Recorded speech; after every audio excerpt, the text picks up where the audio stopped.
आत्मा और आत्मा के भी भीतर परमात्मा, वहीं अनुभूति बनाते हुए गायत्री मंत्र मीठे स्वर में बोलना है, मिलके सभी बोलेंगे, कोई मौन ना रहे। ओम भूर्भुवस्वः तत्सवितुर्वरेण्यं भर्गो देवस्य धीमहि धियो यो नः प्रचोदयात्। ओम। इस प्रातःकालीन सभा में उपस्थित विद्वत मंडल, उपदेशक जी, समस्त संस्थाओं के अधिकारी वर्ग, मातृशक्ति, युवा साथियों, वरिष्ठ आर्यगण और प्यारा बच्चा भी अभी ढोलक बजा रहा था, बड़ा सुंदर। सूर्यकांत। दो चर्चाएं की उपदेशक जी ने, दो शब्द आए हमारे सामने। एक शब्द है पूजा, अपने मुंह से बोलो पूजा, और एक शब्द और है, उसे कहते हैं उपासना। बोलो क्या? उपासना। ये दोनों अलग अलग हैं, इनके अर्थ अलग अलग हैं। पूजा शब्द का अर्थ ऋषि दयानंद लिखते हैं यथा योग्य उपकार ले लेना। दोहराओ अपने मुंह से, यथा योग्य। पूजा हम इसकी भी कर रहे हैं, ये जो माइक है, पूजा ये कैमरे की भी हो रही है, पूजा इस हॉल की भी हो रही है। किसी भी चीज का सदुपयोग पूजा कहलाएगा। पूजा तो माइलस्टोन की भी हो रही है कि भाई दिल्ली इतनी दूर, यहां से सड़क पे चले और आपने गाड़ी में देखा कि भाई कितना तेल है, इतना बता रही है, इतने किलोमीटर चलेगी। और आपने माइलस्टोन पे देखा कि बरेली अभी 84 किलोमीटर है, तो आपने कहा इतना तेल तो नहीं है, तो आपने तुरंत पेट्रोल पंप पे ले जाके भरा लिया। तो माइलस्टोन ने आपको सावधान कर दिया कि हमारी गाड़ी में अभी उतना तेल नहीं है जितने किलोमीटर हमें चलना है। तो ये पूजा हुई, अर्थात वो हमारे काम आया, वो भी देव है। ये माइलस्टोन भी देव है, देवता है, वो भी जानकारी दी ना भाई, जानकारी दी हमारी सुविधा के लिए।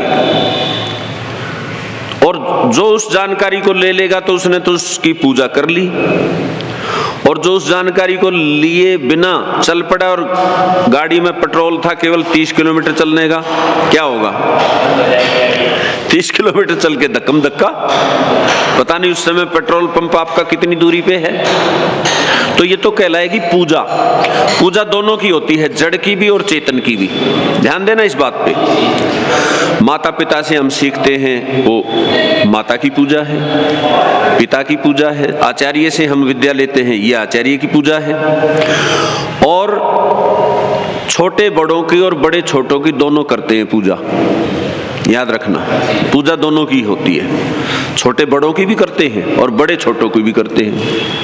उनसे भी तो यथा योग्य उपकार लिया जाता है। लेकिन उपासना केवल एक की हो सकती है। उप माने निकट, आसना माने आसन लगा लेना, निकट बैठना। ये केवल एक की हो सकती है, वो है ईश्वर। उपासना किसकी होती है? परमात्मा की, ओम की। अन्य मंदिर, मस्जिद, गुरुद्वारे, चर्च या जहां भी आप जाके कोई ऐसा सोचता है कि मैं उपासना कर रहा हूं, वो धोखे में है। क्योंकि निकट जा ही ईश्वर के सकते हैं। है ही निकट हमारे केवल ईश्वर, और कोई उतना निकट है ही नहीं। पति पत्नी भी उतने निकट नहीं है जितना ईश्वर और आत्मा निकट है। भाई भाई निकट नहीं है, पड़ोसी पड़ोसी निकट नहीं है, संतान और माता पिता भी निकट नहीं है। लेकिन आत्मा और परमात्मा क्यों निकट हैं? कि आत्मा के भीतर भी बैठा है परमात्मा, इसलिए उसका एक नाम है अंतर्यामी। बोलो अपने मुंह से, अंतर्यामी के अलावा बोलो किसी की उपासना हो सकती है? अब विचार करके बताओ, क्योंकि वही सबसे निकट है। और हमने परमात्मा से दूरी कभी होती भी नहीं है हमारी, परमात्मा हमें दूर होता भी नहीं कभी भी, सदा आत्मा में रहता है। लेकिन हमारी उससे दूरी बन गई है बौद्धिक दूरी। बोलो कौन सी? बौद्धिक दूरी बन गई है। हमने अपनी बुद्धि को लगा लिया है संसार के कार्यकलापों में, पुत्र में, पत्नी में, धन में, पद में, आदि आदि, पता नहीं हजारों हमारे तरीके हैं, उसमें लगे हैं और ईश्वर को भुला दिया। और यही इस संसार के जितनी भी विषमताएं, जितनी भी दुविधाएं, जितनी भी समस्याएं इस संसार में वर्तमान में हैं, उनका एकमात्र यही कारण है, ईश्वर से दूरी। और ये यदि नहीं मिटाते हैं तो ध्यान देना मेरी बात पे और लिख लेना इसको बेशक, कभी सुखी होगे भी नहीं। यदि परमात्मा से ये दूरी बनती रही और बढ़ती रही, बढ़ रही है जी, लगातार परमात्मा से दूरी, बौद्धिक दूरी बढ़ रही है, उतना ही समय फिर वापस आने में लगेगा। उतनी दूरी उसको पाटोगे तो फिर समय लगेगा, फिर आपको उतना ही समय लगाना पड़ेगा, अपनी आदतें सुधारनी पड़ेंगी, यम नियम का कठोरता से पालन करना पड़ेगा, विद्या पढ़नी पड़ेगी और अभ्यास करना पड़ेगा, तब जाके ये दूरी ऐसा नहीं है कि कभी नहीं होगी, फिर हमें ऐसे बिगड़ जाएंगे कभी वापस आ ही नहीं सकते, ऐसा कभी नहीं होता, क्योंकि रहोगे तो ईश्वर के अंदर ही, बाहर तो जा ही नहीं सकते। लेकिन वर्तमान में हमारी विषमताओं का, समस्याओं का, दुखों का एक ही इलाज है, ईश्वर से दूरी घटाओ, बढ़ाओ नहीं। अभी बढ़ा रहे हैं, पूरा संसार बढ़ाने में लगा है और अन्य किसी के पास ये उपाय भी नहीं है कि दूरी कैसे घटाएं। तो आर्य समाज वालों के पास ये उपाय है। क्यों आर्य समाज के पास है? कई लोग इसको भेदभाव का नाम दे देते हैं कि क्यों जी आर्य समाज ऐसा क्या है कि उसी के पास उपाय है। क्योंकि आर्य समाज ने वेद के संबल को थामा हुआ है, आर्य समाज ने वेद को अपनाया हुआ है। आर्य समाज के भी पास इसलिए है, यदि वेद को हटा दे आर्य समाज तो औरों की तरह आर्य समाज हो जाएगा। तो कोई भेदभाव नहीं है। जो लोग भी वेद से जुड़ेंगे, वेद के सत्य सत्य अर्थ को जानने में सक्षम होंगे, तो वो निश्चित ईश्वर की ओर बढ़ जाएंगे, वो ईश्वर की उपासना कर सकते हैं। अब मैं दो कुछ छोटी छोटी कहानियां सुनाऊंगा आपको। पहली सभा है, संख्या बहुत कम है और मुझे लगता है ये जैसे मैं पहले आया था ना, या पहली बार, वैसी स्थिति है अब फिर। उस समय भी इसी तरह मेरे ख्याल 10-12 लोग थे, आज भी उतने ही लोग हैं। आखिर दिन तो ठीक संख्या हो गई थी, तब 7 दिन का कार्यक्रम था शायद, तो अंतिम दिन तो ये आपका भर गया था हॉल, लेकिन शुरुआत में इतने ही थे जितने आज हैं। सामने जब संख्या कम होती है तो थोड़ा सा क्या कहते हैं, वार्म अप नहीं होते, उतना आनंद नहीं आता। भाई बताने में ताकत तो उतनी लगनी है, एक तो उसको 100 लोग सुने और एक 10 ही लोग सुने, तो थोड़ा सा लगता है कि हमारा उपयोग कम हो रहा है। खैर, किन्हीं विद्वान की बात मुझे याद आ रही है, हमारा जो विषय चल रहा था उसी को आगे बढ़ाते हैं। एक किसान हल जोत रहा था और सोने के हल से, बैल सोने के हल को, सोने का हल होता नहीं है, ये कुछ समझाने के लिए है, सिंबॉलिक है, क्योंकि सोना एक कमजोर धातु है, वो धरती को कुरेद नहीं सकती, वो मुड़ जाएगी, पर फिर भी। और क्या कह रहा था कि भाई मेरा हल सोने का है और मैं अपने खेत की जुताई कर रहा हूं। बोले क्या करेगा भाई फिर इसमें? बोला इसमें झाड़ झंखाड़ बोऊंगा, फालतू की चीजें। सोने के हल से तू खेत जोत रहा है और इसमें झाड़ झंखाड़ बोएगा, तू तो फिर बुद्धिमान नहीं है। वो विद्वान कहें, वो व्यक्ति थोड़ा आगे गया तो उसने देखा कि एक घर में सोने की कढ़ाई या आजकल और एक कीमती धातु आई प्लेटिनियम, उसकी कढ़ाई लिए हुए और उसमें कोई फालतू की चीज पका रहा जो ना खाने की, जिसको कहें तो बिल्ली कुत्ते भी ना खाएं, ऐसी चीज को पका रहा।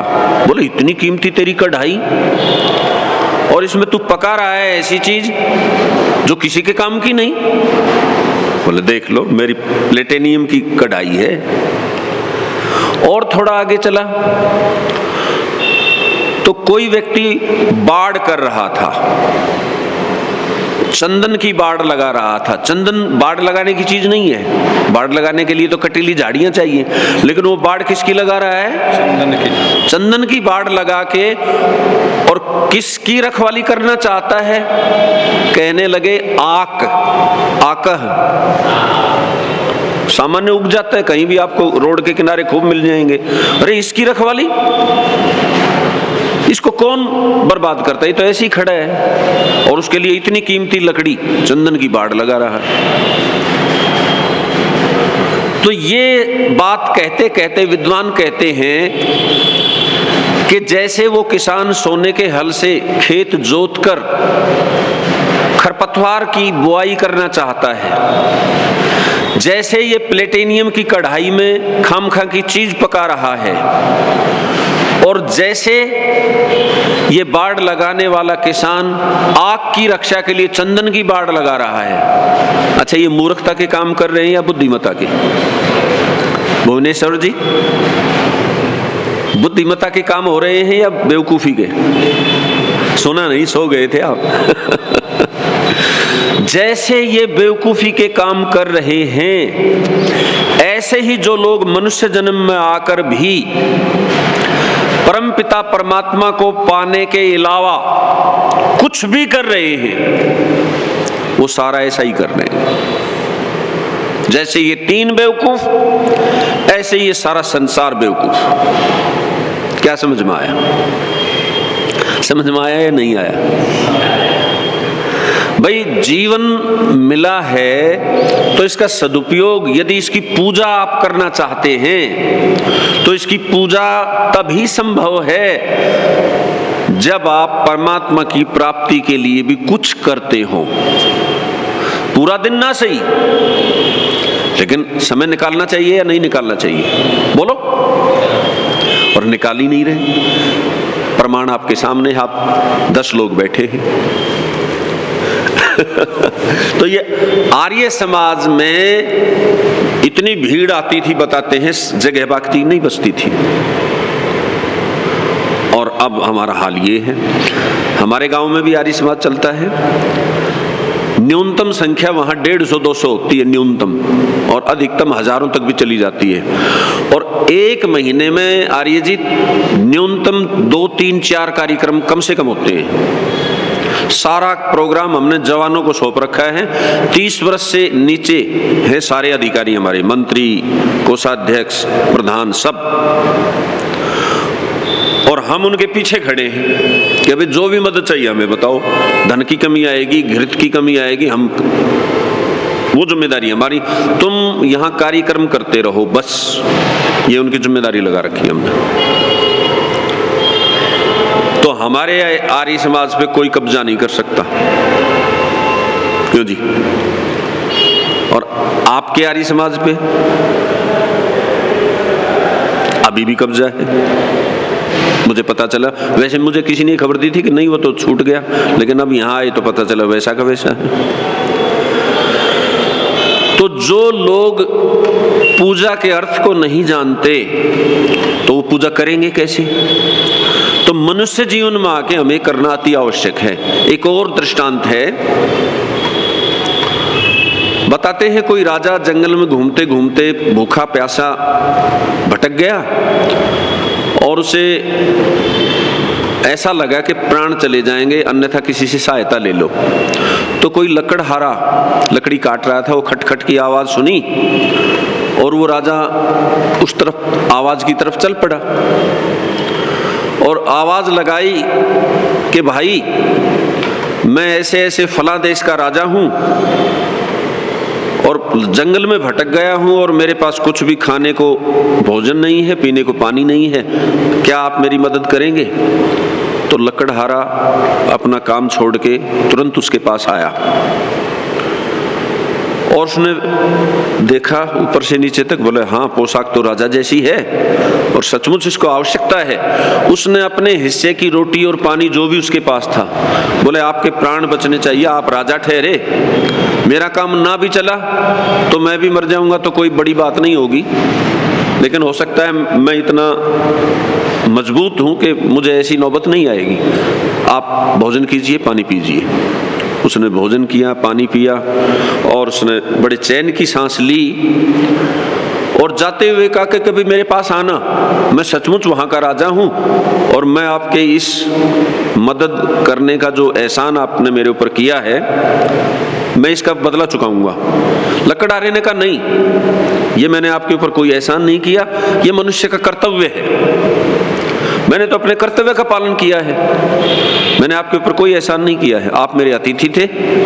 तो ऐसे बात होके और वो दोनों अलग अलग चले गए।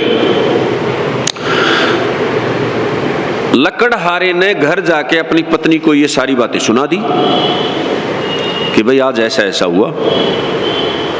तो पत्नी भी बड़ी दुखी हुई कि पूरे दिन से भूखे हो, प्यासे हो। तुरंत भोजन पानी का प्रबंध किया, पतिदेव को भोजन कराया और वो जो बात उसने सुनाई थी कि भाई ऐसे ऐसे राजा था उस देश का, ये मदद कर ली, बोले आपने खाम खा कहा ऐसा। माताएं थोड़ा सा इसमें ज्यादा ध्यान देती हैं, तो उसने कहा कि आपने खाम खा ये क्यों कह दिया? जब उसने कहा अपने आप मदद लेने के लिए तो आपको कहना चाहिए था कि आऊंगा। फिर भी उसने कहा तो है ही, आपको जाना चाहिए। पत्नी ने ऐसा कहा। अब वो लकड़हारा पत्नी के ज्यादा कहने से बोले और क्या इसी तरह जीवन काटते रहेंगे हम? कम से कम एक अच्छा मकान बन जाए। माताओं को मकान की बड़ी लगती है, मकान होना ही चाहिए। पुरुष कम ध्यान देता है लेकिन माताएं ज्यादा ध्यान देती हैं। और कुछ रोटी पानी का भी ठीक जुगाड़ हो जाए तो इसमें क्या दोष क्या है? तुम अधिकारी हो, तुमने उसकी मदद की है। तो वो चला गया और द्वारपाल को सूचना दी कि भाई राजा को सूचना दो कि फला फला लकड़हारा आया है। वन में उनसे मुलाकात हुई थी। अब जैसे ही राजा के पास वो सूचना पहुंची तो सचमुच राजा कृतज्ञ था, किए हुए उपकार को मानने वाला। दौड़ा दौड़ा आया और उसने लकड़हारे को गले से लगाया और दरबार में ले गया और सबके सामने अपनी वो व्यथा भी सुना दी कि भाई इस तरह से इस लकड़हारे ने अपने हिस्से की रोटी और जल मुझे दे के मेरे प्राण बचाए थे। और फिर उसका पूछा भाई इसका पहले तो खूब सेवा करो, उसके वस्त्र बदल, उसको आभूषणों से लाद दिया कि अरे राजा के प्राण बचाए भाई इसने। और फिर पूछा बताओ और क्या चाहते हो? तो बोला नहीं जी, वो इतना उस बात से अभिभूत हुआ, प्रभावित हुआ कि उसको मांगने का मन ही नहीं किया, कुछ और मांगने का उसका मन ही नहीं हुआ कि इसने पहले ही इतना मेरे को सम्मान दे दिया, अब मैं इसे मांग के अपने किए हुए पे पानी नहीं फेरना चाहता। तो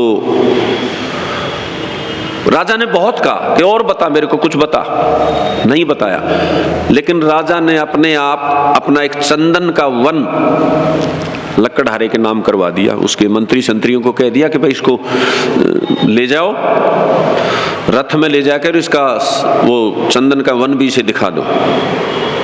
हम ले गए, वो चंदन का वन दिखा दिया। उधर लकड़हारे की धर्मपत्नी बड़ी प्रसन्नचित्त हुई, इतना बड़ा वन हमें मिल गया, अब इनको भटकना नहीं पड़ेगा। सोने के जेवरात, आभूषण, असरफियां वो तो साथ दे ही दिए थे, अब तो दिन बदल जाएंगे।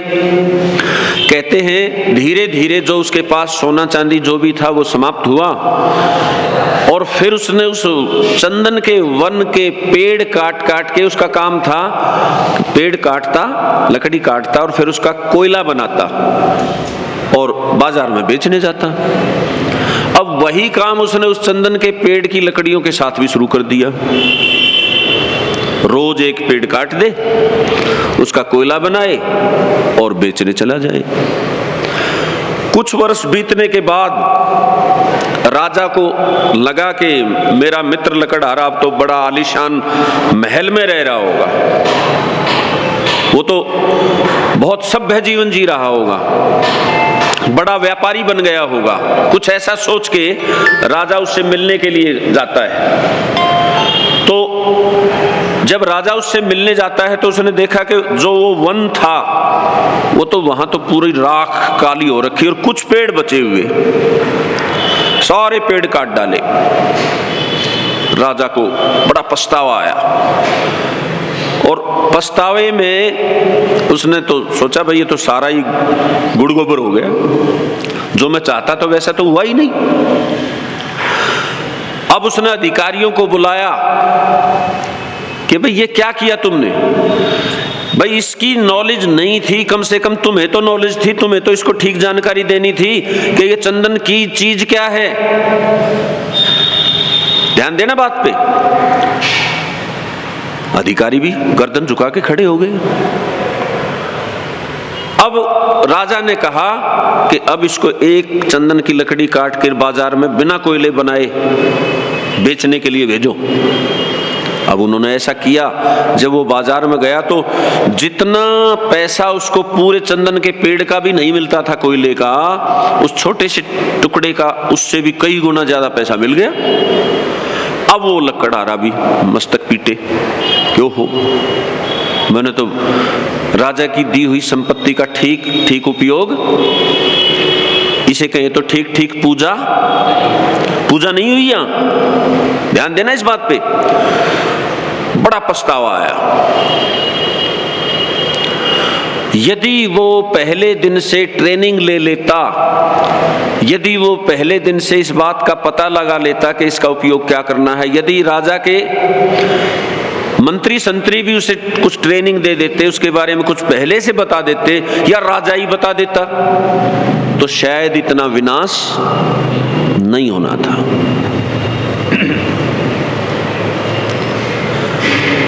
जो लोग मनुष्य जीवन में आके परमात्मा प्राप्ति का यत्न नहीं कर पा रहे हैं, नहीं कर रहे हैं, वो क्या कर रहे हैं जी?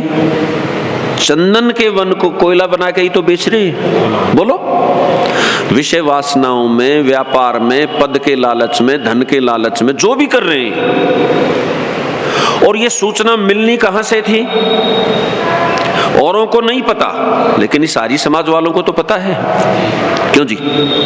हमारी तो जिम्मेदारी बनती है कि हम ये सूचना मनुष्य जाति को दें कि ये मनुष्य का जो जीवन है ये चंदन के वन से भी कहीं बहुत ऊपर है, थोड़ा ऊपर नहीं है। संसार की किसी भी कीमती वस्तु को संसार में इस मनुष्य जन्म के सामने आप कीमती साबित नहीं कर सकते हो। बोलो, कर सकते हो क्या? नहीं कर सकते हो। तो जितने भी जीवन बर्बाद हो रहे हैं या जितने भी लोग स्वयं अपना जीवन बर्बाद कर रहे हैं, इसका जिम्मेदार कौन है? तो वो स्वयं भी, लेकिन मैं ऐसा मानता हूं क्योंकि उन्हें तो नॉलेज नहीं है, उन्हें तो जानकारी है ही नहीं। ये जिम्मेदारी आर्य समाज की बनती है। आर्य समाज के पास वो जानकारी है, आर्य समाज के पास ये सूचना है, आर्य समाज के पास वो पूरी थ्योरी है। अगर वो जनता तक पहुंचा दी जाए और जनता उसे प्रैक्टिकल में ढाल ले तो इस मानव जीवन की पूजा हो सकती है जी। अभी इस मानव जीवन की पूजा हो नहीं रही है। और इसके कारण, ध्यान देना, इसके कारण केवल सारी जनता दुखी, आर्य समाज वाले भी दुखी। बोलो हाँ या ना? आर्य समाज सुखी थोड़ी है इससे। भाई आर्य समाज भी इसलिए दुखी है कि हमारे यहां संख्या नहीं आ रही है। हमारा बढ़ावा नहीं हो रहा है। हर आर्य समाज में ये गीत गाया जा रहा है कि आर्य समाज बढ़ क्यों नहीं रहा है। कारण कहीं और है या अपने अंदर ही है? बोलो जी। समस्या भाई, कारण और कार्य का जो सिद्धांत है तो उसमें ये कारण हम ही हैं और कोई नहीं है। यदि मैं अपनी बर्बादी की जिम्मेदारी किसी और पे लगा दूं, ये गलत है। जो भी संसार में हम कर रहे हैं अपने लिए कर रहे हैं जी। मैं आपको उपदेश दे रहा हूं, मैं अपने लिए दे रहा हूं। ये बात दीगर है, ये बात अलग है कि मेरे उपदेश से आपका भी भला होगा। मेरा आपसे पहले हो रहा है, आपका तब होगा जब आप इन बातों को समझ के इंप्लीमेंट करेंगे। मैं इन बातों को जानता हूं, मैं ऐसा जीवन जी रहा हूं, मेरा तो भला पहले से हो रहा है। तो मैं आपको ये बात विशेष निवेदन करके फिर से दोहराना चाहता हूं। पहले भी दोहराई थी मैंने, और पहले मैंने ये भी कहा था यदि संख्या न जुटा पाओ तो मुझे नहीं बुलाना। कह के गया था ना जी, क्यों आर्य जी?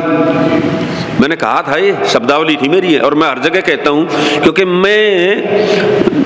मेरे गुरुजी भी ऐसे ही थे, तो वैसे नहीं विचरण करते थे कि भाई ठीक है आर्य समाज में गए दक्षिणा मिलेगी, वाहवाही मिलेगी, सम्मान मिलेगा, इसके लिए नहीं। मेरा जीवन बचाया आर्य समाज ने। मैंने शायद उस समय भी बताया था, फिर मैं याद दिला देता हूँ। 7 विचारधाराओं में होके मैं आर्य समाज में आया हूँ, और मेरा आर्य समाज से पहला जो पड़ाव था वो था कनफाड़े बाबे, जो चिलम में सुल्फा पीते हैं। मैंने पिया है 3 वर्ष, और अगर वहीं रहता तो यहां बैठ के उपदेश करने के लायक थोड़ी रहता। अब तक तो शांति पाठ हो चुका होता, बिल्कुल, क्योंकि वहां तो माहौल ही ऐसा है। तो मुझे संयोग से कहो, ईश्वर की कृपा से कहो, एक प्रीत जी आर्य समाज के ही प्रचारक हैं, वो मेरे लिए तो सबसे बड़े प्रचारक हैं। उन्होंने मुझे पकड़ के और ये रास्ता दिखाया, और जिस दिन उन्होंने रास्ता दिखाया मैं उसी दिन से लगा हुआ हूँ। 37-38 वर्ष हो गए अब। 37-38 वर्ष पहले 22-21 साल की आयु में उसने मुझे पकड़ा। नशे की मंडली में बैठता था, बाबाओं के यहाँ तो जाता ही जाता था, बाबा बन भी गया था, लेकिन फिर किसी कारण मेरे मामा जी मुझे वापस ले आए। उनको कुछ खबर लग गई कि भाई यहाँ तो जीवन बर्बाद हो जाएगा, वो वापस ले आए। और वापस आने के बाद उन प्रीत जी का ये कमरा और साथ में एक कमरा और, जिसमें मेरे मित्र रहते थे अकेले, वहां बैठ के हम रोज दमा चौकड़ी करते थे, शराब पीते थे, अनाप शनाप बातें करते थे।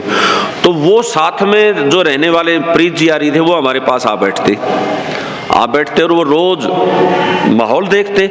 उन्होंने मुझे चुन लिया और मुझे उन्होंने अलग निकाला उनसे। जैसे शेर नहीं किसी कमजोर शिकार को पकड़ता है, अलग निकाल लेता है और फिर उसका, ठीक उन्होंने ये देखा कि इसमें कुछ संस्कार हैं, ये कुछ मेरी बातों को समझेगा। ये मेरा सौभाग्य था, और उन्होंने मुझे उनसे अलग किया और मुझे कुछ थोड़ी बात बताने लगे। भगवान की तलाश मुझे थी, ईश्वर की तलाश में ही मैं 7 मत पंथों में गया था। तो उन्होंने मुझे फिर, उस समय मैं मानता था अब तो कलयुग है, अब तो परमात्मा मिलना ही नहीं है, अब तो नाम सुमरन करो। कलयुग तो बस नाम आधारा को मानता था मैं, सुमर सुमर नर उतर ही पारा। उन्होंने जब ये यम नियम आसन प्राणायाम प्रत्याहार धारणा ध्यान समाधि बताई, आप विश्वास नहीं करेंगे, पहले शब्द से मेरे मस्तिष्क में असर शुरू हो गया था। उन्होंने यम नियम की जब बात कही ना, उन्होंने शुरू में ये कहा कि भगवान अब भी मिल सकता है। मैंने कहा नहीं मिल सकता, अब तो कलयुग है, अब तो केवल नाम स्मरण चलेगा। उन्होंने कहा ना, तुम धोखे में हो, तुम्हें पता नहीं है। मैंने कहा बताओ, पता नहीं है तो उन्होंने जब ये यम नियम शुरू किया, यम नियम आसन प्राणायाम प्रत्याहार धारणा ध्यान समाधि शब्द जब आया, मुझे वहीं से असर शुरू हो गया कि मैंने कहा बात में कुछ दम तो है। फिर उन्होंने थोड़ी इनकी व्याख्या की, भाई यम क्या है, नियम क्या है, आसन क्या है, प्राणायाम क्या है, धारणा ध्यान समाधि क्या है। बोले समाधि में ही परमात्मा के दर्शन होंगे, समाधि अवस्था में ईश्वर से मिलोगे। तो ये बात, ये फोन भी बादली से ही आ रहा है, वो सज्जन भी बादली के ही थे। ये बादली वालों का मेरे ऊपर एहसान है।